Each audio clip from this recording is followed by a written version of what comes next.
प्रिय मित्रों, हर व्यक्ति अपने जीवन में कभी न कभी इस प्रश्न से ज़रूर गुजरता है कि हमें सुख कैसे मिलेगा, हमारे जीवन का मुख्य लक्ष्य क्या है।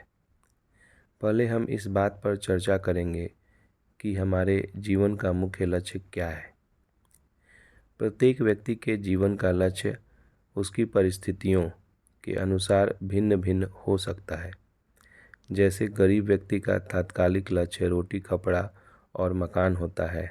मध्यम वर्ग का व्यक्ति अच्छी नौकरी या सफल बिजनेस पाना चाहता है। वहीं अमीर व्यक्ति अत्यधिक अमीर बनना चाहता है और सुख प्राप्ति के लिए नए नए शौक पालता है। यदि ध्यान से देखा जाए तो एक लक्ष्य सभी के दिखते हैं, वो है शारीरिक और मानसिक आवश्यकताओं की पूर्ति, जो सुख का आभास कराता है। जब सभी लोग शारीरिक और मानसिक आवश्यकताओं की पूर्ति में लगे ही हैं, तो फिर दुख, अवसाद, पीड़ा, कष्ट इत्यादि क्यों आते हैं? आइए इसे समझने का प्रयास करते हैं।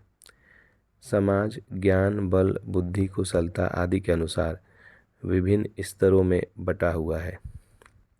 एक स्तर का व्यक्ति दूसरे उच्च स्तर में जाने के लिए संघर्ष करता है और यही से जन्म लेता है मानसिक और शारीरिक तनाव। समान स्तर वाले व्यक्ति आपको ऊपर नहीं उठने देना चाहते और ऊपर स्तर वाले व्यक्ति आपको ऊपर नहीं आने देना चाहते। फिर प्रश्न उठता है, क्या अपने जीवन का स्तर ऊंचा करने के लिए संघर्ष करना गलत है? क्या अपने परिवार को अच्छा जीवन देना, सुख सुविधाएं उपलब्ध कराना गलत है? अधिकांश लोग उत्तर देंगे नहीं।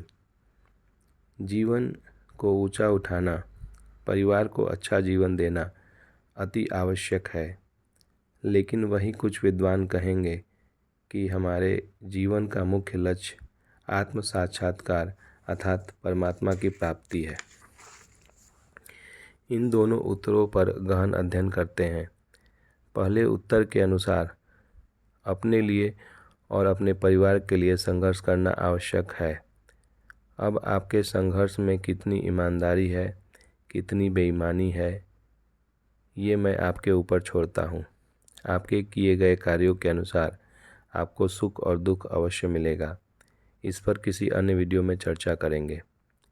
चलिए आगे बात करते हैं। जब हम जीवन में संघर्ष के कारण तनाव, अवसाद, दुख, कुंठा इत्यादि का सामना करते हैं, तो फिर हम इन दुखों को दूर करने के उद्देश्य से नए रास्ते पर निकल पड़ते हैं। तब हमारा सामना धार्मिक विद्वानों, सन्यासियों, योगियों, तथाकथित स्वघोषित विद्वानों से होती है।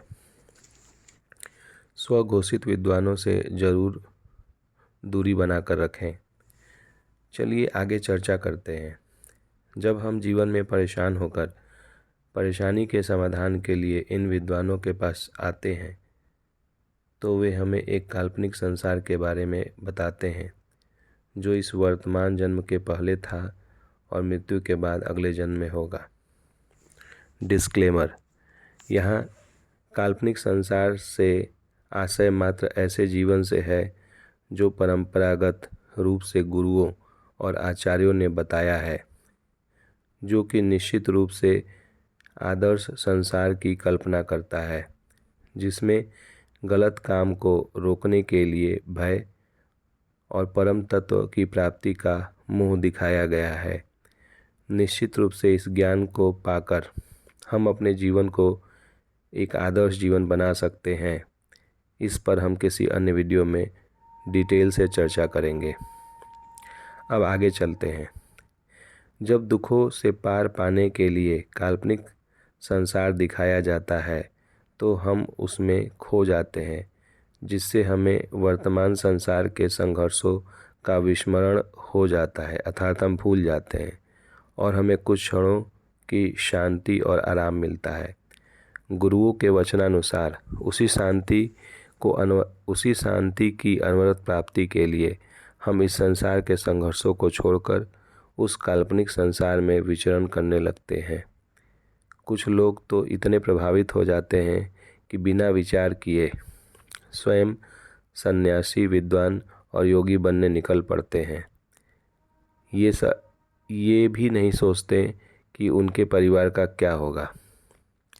ऐसे लोगों के लिए यही कहूँगा, बिना योग्य गुरु के ऐसे मार्ग पे चलना मानो ऐसा है जैसे बिना प्रकाश के गुप्त अंधकार में चलना, क्योंकि ऐसे लोगों का मोह इस संसार से नहीं छूटता, चाहे कितने भी साधन वह कर ले। आइए अब दूसरे मार्ग पे चर्चा करें।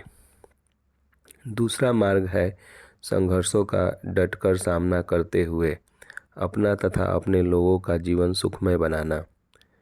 हम सुखी तभी रह सकते हैं जब दुख के कारणों को समझें।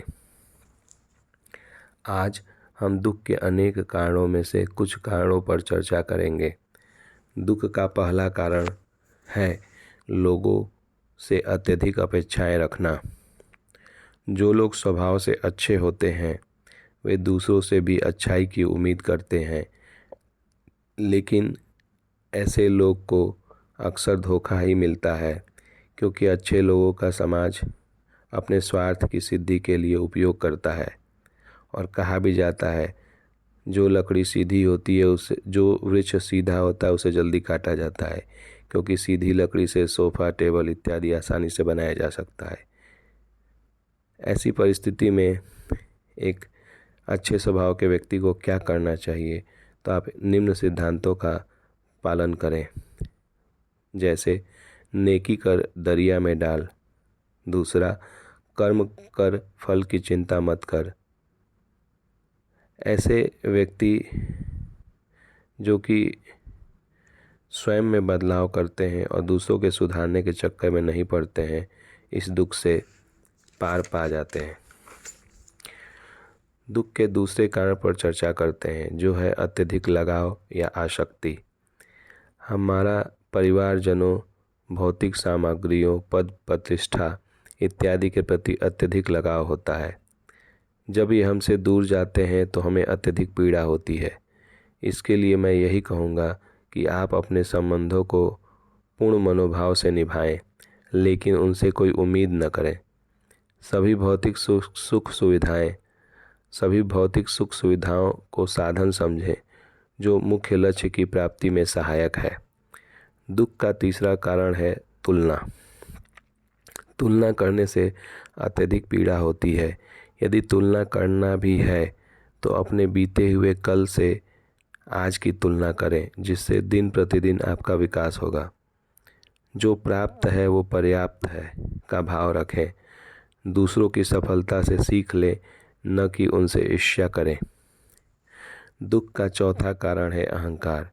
अहंकार आपको परिवार तथा समाज की नज़र से गिरा देता है। आप समाज में अकेले रह जाते हैं। एक कहावत भी है, अकड़ मुर्दे की पहचान है। अकड़ मुर्दे की पहचान है, अर्थात मरा हुआ व्यक्ति का शरीर अकड़ जाता है।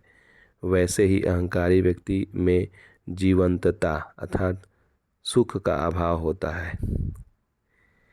यदि आप ये याद रखेंगे कि प्रकृति ने आपको क्या दिया और उसके प्रति कृतज्ञता का भाव रखेंगे, तो अहंकार से मुक्ति मिलेगी। और यदि आप यह याद रखेंगे कि आपने क्या किया, तो अहंकार को पुष्टि मिलेगी, अहंकार बढ़ेगा। अतः हमें क्या मिला, हमें यह याद रखना है। इस प्रकार आज हम लोगों ने दुख से कैसे छुटकारा पाया जाए इस पर चर्चा की। धन्यवाद।